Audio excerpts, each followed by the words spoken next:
नमस्कार दोस्तों, आपका बहुत बहुत स्वागत है स्टॉक युक्ति यूट्यूब चैनल पर। और आज की इस वीडियो में हम बात करने जा रहे हैं निफ्टी रियलिटी इंडेक्स के रिगार्डिंग। दोस्तों, आने वाली वीडियोस में हम निफ्टी रियलिटी से जुड़े हुए जो स्टॉक्स हैं और जो कंस्ट्रक्शन से रिलेटेड जो स्टॉक्स हैं उनके बारे में भी कुछ वीडियोस बनाएंगे। तो दोस्तों, अब क्या लग रहा है कि मार्केट में तो सबको पता ही है फॉल हो रहा है, एफआईएस बेचे जा रहे हैं। और चाहे ट्रम्प आए या अभी क्या सिचुएशन रहेगी अभी इतना कुछ क्लियर नहीं है। ठीक है, इंडिया के लिए कैसे रहेंगे या क्या बिजनेस मिलता है। और मेरा मानना है कि ट्रंप के आने या ना आने से इंडिया को खास फर्क पड़ने वाला नहीं है, जैसा है वैसे ही चलता रहेगा। हाँ, थोड़े बहुत डिफेंस या इंटरनेशनल कॉपरेशन थोड़ा सा बढ़ जाएगा, थोड़ा बहुत फ़र्क पड़ेगा, बट इतना ज़्यादा कुछ मेरे को नहीं लगता कि बहुत अच्छा हो जाएगा। बिकॉज मेरे को विश्वास अमेरिका पर है, और अमेरिका इंडिया के लिए सही नहीं है, अमेरिका किसी के लिए भी सही नहीं है, अमेरिका सिर्फ अपने लिए ही सही होता है। ठीक है, तो हालांकि मोटा मोटी अब देखते हैं कि निफ्टी रियलिटी इंडेक्स में क्या लग रहा है। तो गिर तो काफ़ी गए, आरएसआई भी अच्छी खासी नीचे है, मगर आरएसआई ना, ये आरएसआई मेरे को एक धोखा लगता है, डेली आरएसआई। ठीक है, असली आरएसआई क्या होती है? असली आरएसआई होती है दोस्तों वीकली आरएसआई। तो ज़रा वीकली आरएसआई को हम देखते हैं। ठीक है, तो वीकली आरएसआई में अगर हम चलते हैं तो यहाँ पर अब जाके थोड़ी सी रियलिटी पता लगती है। वीकली आरएसआई में ना दोस्तों, ये यहाँ तक की आरएसआई को टच करता है 39 को, ये इंडेक्स, यानी कि गिरावट तो अभी और होगी। अब हम डेली या 2 आवर्स कैंडल के बेसिस पे देखते हैं कि गिरावट का क्या सीन लगता है। दोस्तों, अब यहाँ पर देखिए, तो मैं एक तो इसको बंद कर देता हूँ, और अब यहाँ पे आप देखिए, या चलो पहले आपको डेली कैंडल के हिसाब से दिखाते हैं। डेली कैंडल के हिसाब से ये जो है ना फॉल, भयंकर फॉल, ये 4 जून का है, जिस दिन रिजल्ट आया था मोदी जी का। और अब ये 4 जून का रिजल्ट है, और उसके बाद एक तेज़ी आई और फिर एक ही लाइन में चलता गया। तो यानी कि 4 जून वाला जो रिजल्ट है इसको तो वो पार करेगा ही पारेगा, यानी कि 335 पर तो आएगा ही आएगा। मगर मेरे को लगता है ये सब फ्रॉड था, और ये भी फ्रॉड ही था कि मोदी जी के आने से पहले जो रैली थी, ये वाली रैली 32% की जो रैली हो गई 53 दिनों के अंदर, 2 महीनों के अंदर इंडेक्स में, वो भी एक फ्रॉड था। तो मेरे को तो देखिए, पहला तो मेरे को पड़ाव इसका लगता है कि इस आंकड़े को ये बहुत जल्दी छुएगा। ये जो हमारी लाइन आ रही है, ये जो लाइन आ रही है, माफ़ कीजिएगा, ये जो लाइन आ रही है ना, इस रेंज पे तो ये बहुत जल्दी आने वाला है। ठीक है, क्योंकि क्यों बनाया इसमें, क्योंकि यहाँ पर मेरे को थोड़ा कंसोलिडेशन दिख रहा है, और मेरे को ऐसा लगता है कि इस रेंज में तो आएगा ही आएगा ये इसके बाद। और इसके बाद तो देखते हैं क्या होता है। ये 800 832 के लेवल पर, इस लेवल पर आता है या नहीं आता, ये तो देखिए समय ही बताएगा। अभी तो हम कौन होते कहने वाले। ठीक है, मगर यहाँ पर इस सपोर्ट को हो सकता है वो क्या बोलते हैं, होल्ड करे, इस सपोर्ट पर थोड़ा सा कंसोलिडेट करे, और उसके बाद फिर देखते हैं क्या वीडियो बनती है क्या नहीं बनती।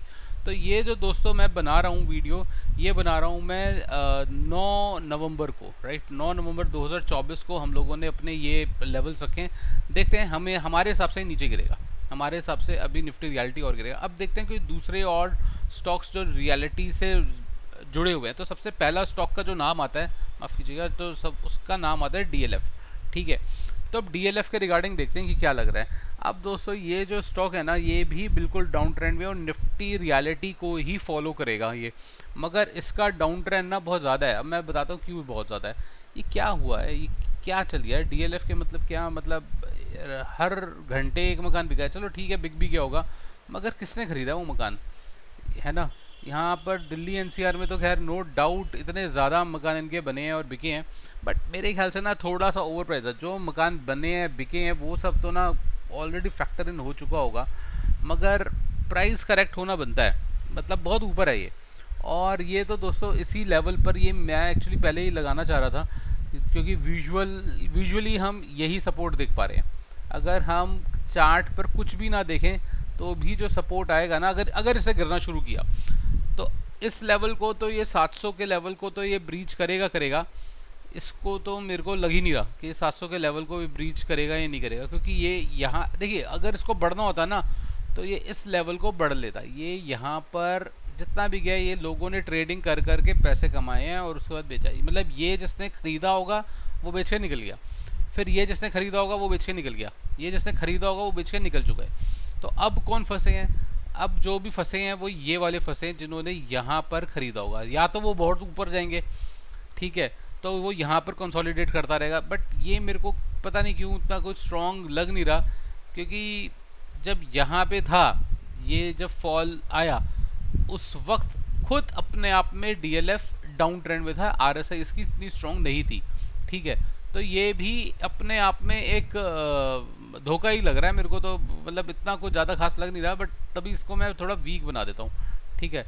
इस पॉइंट को हम थोड़ा वीक सपोर्ट बना देते हैं, यहाँ पर आके कंसोलिडेट कर सकता है, और उसके बाद अगर यहाँ से नीचे निकला तो 500 के लेवल्स को तो दिखाएगा। और सच बताऊं तो 500 का लेवल भी आप छोड़ दो, यहाँ पे तो ना ये 400 के लेवल को ये दिखाएगा, ये इस लेवल के लिए चल पड़ा है भाइयों, ठीक है। और यही इसका भविष्य है डीएलएफ का, 400 रुपये, मेरे को ऐसा लगता है, मेरे को ऐसा लगता है। अब हो सकता है समय लग जाए, हो सकता है ना होए, तो ये अलग अलग लेवल्स है, अलग अलग पड़ाव है। इस पड़ाव के बाद दोबारा देखा जाएगा कि क्या होगा, उसके बाद इस पड़ाव पर आएगा, इस पड़ाव के बाद फिर दोबारा देखा जाएगा कि क्या होगा, उसके बाद इस पड़ाव पर आएगा, फिर देखा जाएगा क्या होगा। मगर मेरे को लगता है कि 400 के लेवल पर आके ये स्टेबल हो जाएगा, फेयर वैल्यू पर आ जाएगा, और उसके बाद फिर डीएलएफ में एक नई चाल बनती है। क्या चाल बनेगी देखी जाएगी। तो ये भी हम जो वीडियो बना रहे हैं, ये इसमें मैं डेट डाल देता हूँ, ये हमने 9 नवंबर 2024 को अपना ये एनालिसिस किया था कि ये इस जगह पर सपोर्ट ले सकता है, ठीक है। एक और देख लेते हैं इस स्टॉक में, तो हालांकि खैर मैं भी अटक गया हूँ, क्योंकि किसी वजह से मैं इसमें पैसे ट्रेड लगा नहीं पाया था अपना, और मेरे को लगा था कि बेच देंगे थोड़े टाइम पर, और माइंड से स्किप हो गया। आजकल काम में थोड़ा इन्वॉल्व रहते हैं, वीडियो भी नहीं बन पाती, और माइंड से स्किप हो गया। और ये ऑल्दो मेरा एक पोर्शन था जहाँ पे मेरे को अपना माल बेच देना था 1300 के लेवल का, मगर अब मैं फंस हो, मैंने कोई एंट्री करी थी यहाँ 1100-1200 के, मैं शॉर्ट ट्रेडिंग के स्विंग ट्रेडिंग के हिसाब से ही मैंने ये स्टॉक लिया था, 1100-1200 के हिसाब से ली थी, और मेरे को लग रहा था कि मैं इस लेवल पर 1300 के लेवल पर 1300-1350 के लेवल पे निकाल देता इसको, ठीक है। मगर अब मैं फंस चुका हूँ इसमें, अच्छा खासा फंस चुका हूँ, ठीक है। देखते हैं क्या होता है, ये रह गया स्टॉक किसी वजह से। तो अब ये क्या हुआ यहाँ पर, ब्रिगेड के अंदर भी तो ना दोस्तों बढ़िया सी फॉल लग रही है ब्रिगेड के अंदर ना, बट फॉल तो लग रही है मेरे को, मगर मगर मगर मगर ब्रिगेड मेरे को लगता है यहाँ तक 1000 रुपये तक और जाएगा, 1000 तक और जाएगा। उसके बाद ये हो सकता है आपको स्टेबल होता हुआ दिख जाए। क्यों? क्योंकि अगर हम इसकी वीकली आरएसआई को देखते हैं ना, तो ये ऑलरेडी अपने काफ़ी नियर आ गई है, जहाँ से ये रीबाउंड कर जाती है, मतलब वापस दोबारा से बढ़ने के लिए इसमें बायर्स एक्टिवेट हो सकते हैं, ठीक है। तो ये मेरे को ब्रिगेड का लगभग लगता है, और हो सकता है कि ब्रिगेड यहाँ से भी ऊपर निकल जाए, ठीक है। 1100 मतलब एक रेंज ये बन रही है ब्रिगेड की, क्योंकि आरएसआई को देखते हुए हमें लग रहा है कि इस जगह पर आपको काम मिल सकता है ना, ब्रिगेड को सपोर्ट मिल सकती है, ब्रिगेड ऊपर अपना मूव कर सकता है। तो ये दो लेवल्स हैं, यहाँ से गया नहीं तो यहाँ से गया, उसके बाद फिर देखते हैं। और अगर ब्रिगेड किसी तरह से 850 से नीचे पहुँचा फिर तो भाई क्या ही कहना है उसके, ये फिर 500-550 जाएगा। और अगर आप मेरी बात देखें ना कि मैंने कितना इसमें इन्वेस्टमेंट किया हुआ है, और जो कि मेरे को लगता है जाएगा भी, ये डबल एम पैटर्न बना रहा है, ठीक है, वीकली पर। और ये दोस्तों ये धंसने वाला है, ये हो सकता है कि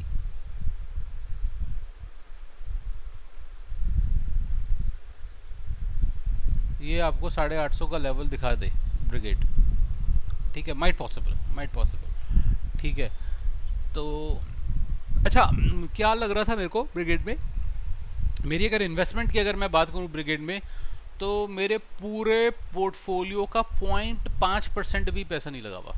आप समझ रहे हैं, बिल्कुल एक ट्रेडिंग के लिए लिया था, छोटा सा गेन और छोटा सा पैसा जो भी है, मगर पूरे 0.10% मतलब 1% इज़ बिग अमाउंट, ठीक है मेरे लिए।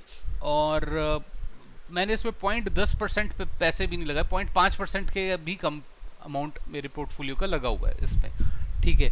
तो ये पूरा ओवरऑल स्ट्रक्चर है दोस्तों मेरे हिसाब से निफ्टी रियलिटी को लेकर, ठीक है, आपको क्या लगता है? कोई स्टॉक की रिकमेंडेशन नहीं है, खरीदने बेचने की राय नहीं है, हालांकि मार्केट में अभी खरीदने वाली से सिचुएशन लगी नहीं रही है। हालांकि मैं अभी आपके लिए कुछ नई वीडियोस भी बनाऊंगा निफ्टी रियलिटी या कंस्ट्रक्शन से जुड़े हुए स्टॉक्स की, जहां पर गवर्नमेंट का इंटरेस्ट है। वो प्रोजेक्ट्स जो वो प्राइवेट कंपनीज जो गवर्नमेंट के प्रोजेक्ट कर रही हैं, जैसे डीएलएफ, ब्रिगेड, प्रेस्टीज और शोभा और मैक्रोटेक, ये लोग तो गवर्नमेंट के प्रोजेक्ट्स नहीं कर रहे हैं ना।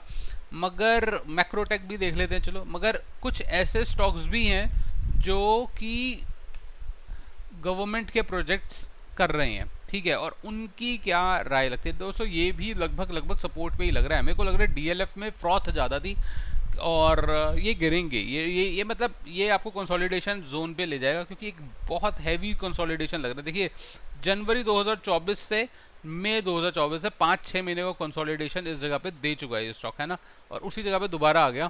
थोड़ा बहुत नीचे जाएगा, इसी रेंज में दोबारा मैं पकड़ लूँगा मैक्रोटेक को। हालांकि अभी तक मैंने मैक्रोटेक पर ध्यान नहीं दिया था, मगर लोधा ग्रुप का एक अच्छा स्टॉक है। और उसके बाद देखते हैं क्या जा सकता है, क्या नहीं बनता, बाद में देखी जाएगी, ठीक है, क्या रहता है इसका मैक्रोटेक का। तो अगली वीडियो का दोस्तों ज़रूर देखिएगा, अगर आप गवर्नमेंट के पीएसयू स्टॉक्स को देखना चाहते हैं तो। दोस्तों, अगर आप वीडियो को अंत तक देख चुके हैं तो बहुत बहुत धन्यवाद। और जाने से पहले, वीडियो ख़त्म होने से पहले चैनल को ज़रूर सब्सक्राइब कर दीजिए, हमें बहुत मोटिवेशन मिलता है दोस्तों। भारत माता की जय। अंत तक वीडियो को देखने के लिए बहुत बहुत धन्यवाद।